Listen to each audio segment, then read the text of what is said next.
Gossett, that's John. Hughes. Lloyd ar ysbardyn, mewn i'r cwrt, dyna mae'n licio wneud. Mae'n cael yr ergyd ar draws y gol. Ac oedd yna gyffyrddiad pwysig I wiro honno am gic gornel, ond gwaith ardderchog gan Rob Hughes. A dyma fo ariore a'r golwr Harry Allen yn cael y cyffyrddiad pwysig. Stevens yn paratoi I gymryd y tafliad. Unwaith eto, mae'n hir. A'r ergyd ar y folyn wych! Beaumont yn sgorio. Fe gadwodd o'i lygyd ar y bel ac fe darodd o gol fendigedig. A pa mor bwysig, mor gynnar bydd y gol yna. Hughes. Gossett. Mewn at Bradley ar dderchog, nôl at Wyn. Wyn yn brwydro amdani. Gossett yn cael yr ergyd, oedd angen yr amddiffynwr ar y llinell. A mae Stevens yn gwneud digon. Bradley, mor bositif. A Stevens yn falch o'r cyfle I glirio.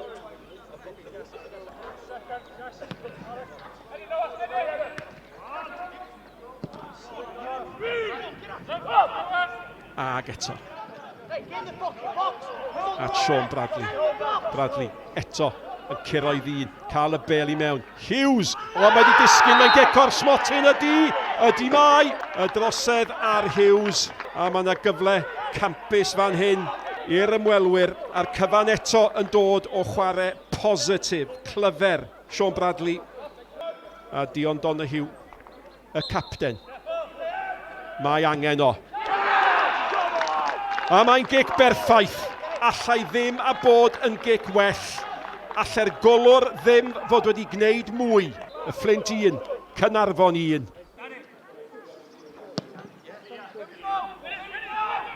Stevens. Garrett. Yr eilydd. Mae gyd yn wych. A mae'r peniad mewn i'r hoed. A'r amddiffynwr mawr. Oedd I aros I fyny. Diaw sy'n sgorio. A diawch fe alla honno fod yn gol mor bwysig. At y postyn pella. O, mae golwr ni gollwng I, ond oedd e drosedd arno fo. Gath i'r rhoi mewn gan Harry Owen, ond mae'r dyfarnwr yn penderfynu bod yna drosedd ar Ryan Woods. A mae yna angrediniaeth ymysg chwaraewyr y Fflint. Dwi'm yn gweld dim byd o gwbl yn bod efo hynny.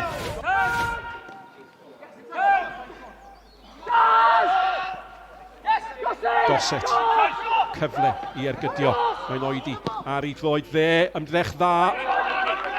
Oedd angen yr arbediad, a mae'n mynd I fod yn gic gornel i'r ymwelwyr sydd I cychwyn yn bositif neilldiol. Gic dda I mewn at y postyn gosa, cyfle arall i'r hoeddi mewn. Yr ergyd yn isel, yr ergyd yn gywir, a mae Edwards di dod, a Caernarfon yn gyfartal. Maen nhw'n heiddi honna. Ac unwaith eto, yr ergyd a safon y gol yn gampus. Allan â hi'n bwyllog i'w lwybr o. Ac oedd yr ergyd yn isel. Cic hir. Bel.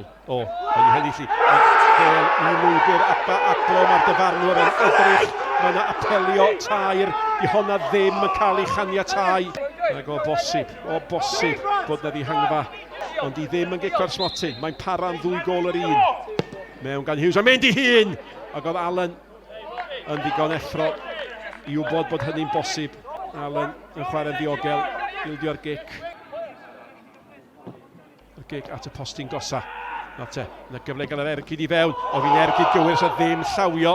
A mae Noah Edwards yn dod â hi, ond Carol gafodd afel ar yr ergyd, ond mae'r bel wedi cael ei rhai I Darren Thomas. Mae'n mynd I hun, a'i fod i'r dyn. Mae o'n pasio yn ddeallus ag Rob Hughes. Mae Rob Hughes I mewn i'r cwrt. Mae Rob Hughes yn mynd I hun. Mae'n gyfle I Wyn. Dio ddim di gallu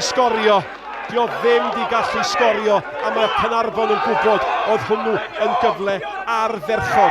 Gwrth ymosodiad o safon. Mae'r pwysau yn dal ymlaen. Noah Edwards, mynd I hun, heibio'r postyn. Gwrth ymosodiad efo Darren Thomas wrth wraidd y peth. Y bas yn hyfryd, oedd e ddim yn hunanol. At Hughes, A nôl mewn â hi, o rhaid fo sgorio ond oedd. Bradley, mynydd o gec a'r peniad gan John, a mae'n cael ei chlirio oddi ar y llinell. Mae'r bygythiad yn dal yno. Fflint yn ei chlirio hi. Caernarfon mor agos. Diaw, mae o di cholli hi. Mae Caernarfon yn dod eto. Mae angen Herbeli mewn i'r cwrt. A'r ergyd ar draws y gol. Mae wedi cael ei ffenio fewn nac di arbediad ar y llinell. A dyna chi ddwywaith. Mae Caernarfon wedi cael ymdrechion. Wedi harbed ar y llinell. Benwyn mor agos at sgorio. Nôl allan at Stevens. Stevens. Mynydd o gic i mewn. Diaw yn mynd amdani. Gafodd am cweith cael gafel arni hi. Diaw eto mewn. Mae'r bel tar o bar. Mor agos. Mor agos.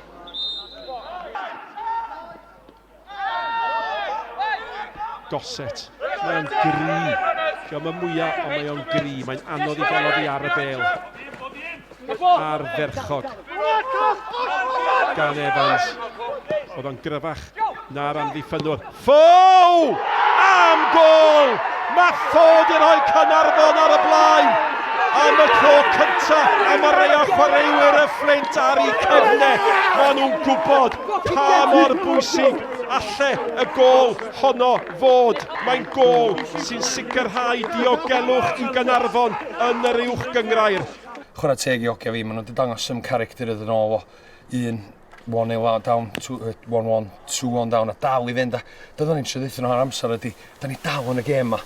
Da ni jyst gorau credu bod ni'n gallu cael rhywbeth o'n i dal i sticio be oedden ni'n drio wneud, a gath Benwyn 2 jans, ar diwrnod arall mae gorau hwnna'n gefn yr hwyd, ond na, canlyniad sy'n bwysig eddi o, ac na, prowd iawn o'r hogia. The gaffer told me that I'd still have a part to play in the game, so I just thought I'd make sure I was ready for when my chance came, and I got my chance on the edge of the box towards the end, and luckily it flew in, so yeah, I was very happy. Mae pawb yn gwybod faint mae'r clwb mae'n meddwl i fi.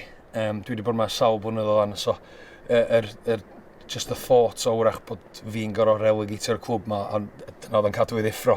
So mae'n neud hyn o'n, mae'n just, gymaint o relief, a dwi just mor proud o pawb fewn y stafell newid na, maen nhw'n hyddi llawn credit amdano. Well, it's been a really hard slog in the last few weeks, because every game's been massive for us to stay in the league, and we knew how big this one was, and then potentially the one on Saturday as well, away at ABBA. So really happy that the lads dug in and stuck together for the whole game in a really tough game. So really happy we're safe, and we can just breathe a sigh of relief for once, which is good. It certainly did seem as if both teams knew a win would do it and went for it. Yeah, I think we play that way anyway.